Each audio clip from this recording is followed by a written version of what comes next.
کہ اللہ تبارک و تعالیٰ نے قرآن مجید میں اس کا تذکرہ یوں کیا ہے، کنتم خیر امۃ اخرجت للناس تأمرون بالمعروف وتنہون عن المنکر وتؤمنون باللہ، کہ تم بہترین امت ہو جو لوگوں کے لیے پیدا کیے گئے ہو، یعنی بھلائی کا حکم دیتے ہو اور برائی سے روکتے ہو۔ دوسری جگہ اللہ تبارک و تعالیٰ نے فرمایا وَلْتَكُنْ مِنْكُمْ أُمَّةٌ يَدْعُونَ إِلَى الْخَيْرِ يَأْمُرُونَ بِالْمَعْرُوفِ وَيَنْهَوْنَ عَنِ الْمُنْكَرِ وَأُولَٰئِكَ هُمُ الْمُفْلِحُونَ،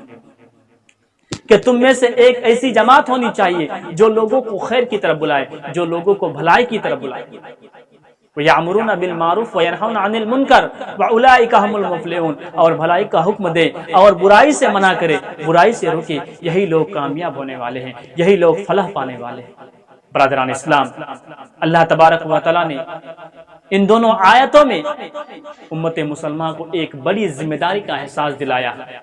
کہ مسلمانوں کے اندر ایک طبقہ، ایک گروہ ایسا ضرور ہونی چاہیے جو امر بالمعروف والنہی عن المنکر کا فریضہ انجام دے سکے، اور ساتھ ہی ساتھ ان کی فضیلت کو بھی بیان فرمایا کہ جو لوگ اس ذمہ داری کو کما حق کو ادا کرتے ہیں وہی لوگ کامیاب ہونے والے ہیں۔ تو اس آیت کریمہ میں بتایا گیا ہے کہ کامیاب وہی شخص ہے،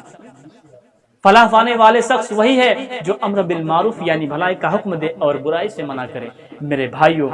دوسری جگہ اللہ تبارک و تعالیٰ نے قسم کھا کر اس فریضے کی اہمیت و فضیلت کی وضاحت کی ہے، جیسا کہ فرمایا والعصر ان الانسان لفی خسر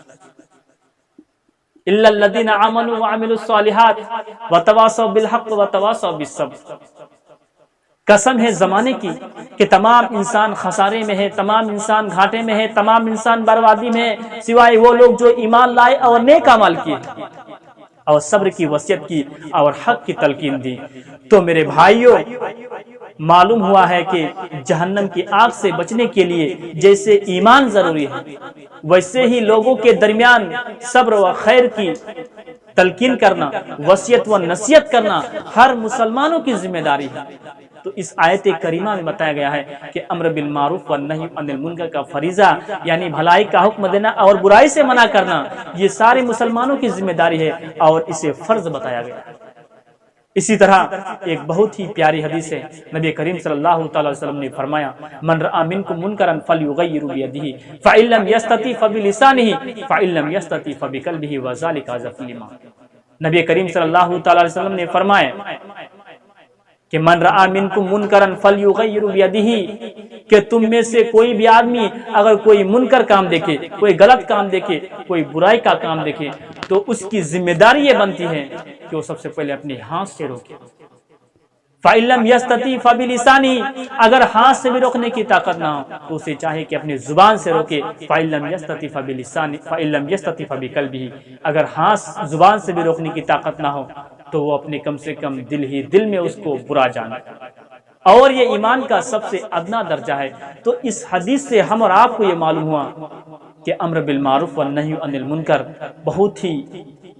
فضیلت ہے، ان کی بہت ہی اہمیت ہے۔ اسی لیے نبی کریم صلی اللہ تعالی علیہ وسلم نے کہا کہ سب سے پہلے اسے اپنے ہاتھ سے روکو، اگر ہاتھ سے بھی روکنے کی طاقت نہ ہو تو کم سے کم اسے اپنی زبان سے روکو، اور اگر زبان سے بھی روکنے کی طاقت نہ ہو تو کم سے کم اسے اپنے دل ہی دل میں برا جانو، لیکن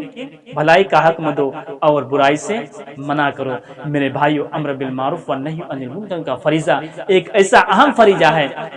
کہ جس کی ادائیگی میں شریعت اسلامیہ نے امت کے ماں بہنوں کو بھی اس کی ذمہ داری دی، بلکہ اللہ تبارک و تعالیٰ نے فرمایا کہ ذمہ داری صرف مرد حضرات کے لیے نہیں، یہ ذمہ داری صرف علماء کے لیے نہیں، یہ ذمہ داری مومن یعنی عورتوں کو بھی ذمہ داری ہے، جیسا کہ اللہ تبارک و تعالیٰ سورہ توبہ کے اندر ارشاد فرمایا والمؤمنون والمؤمنات بعضهم اولیاء بعض یامرون بالمعروف وینہون عن المنکر۔ اللہ تبارک و تعالیٰ سورہ توبہ میں صاف صاف واضح کر دیا ہے کہ مومن مرد اور مومنہ عورت آپس میں ایک دوسرے کے رفیق ہے، ایک دوسرے کے جانثار ہے، ایک دوسرے کے غمگسار ہیں، کیونکہ وہ بھلائی کا حکم دیتے ہیں اور برائی سے منع کرتے ہیں۔ تو اس آیت کریمہ میں ہم اور آپ کو معلوم ہوا کہ ذمہ داری صرف مرد حضرات کے لیے نہیں ہے بلکہ عورت کو بھی حکم دیا ہے۔ اس سے ہم اور آپ کو اندازہ ہونا چاہیے اس کی اہمیت کیا ہے، اس کی فضیلت کیا ہے۔ امر بالمعروف والنہی عن المنکر کا فریضہ انجام ادا کرے۔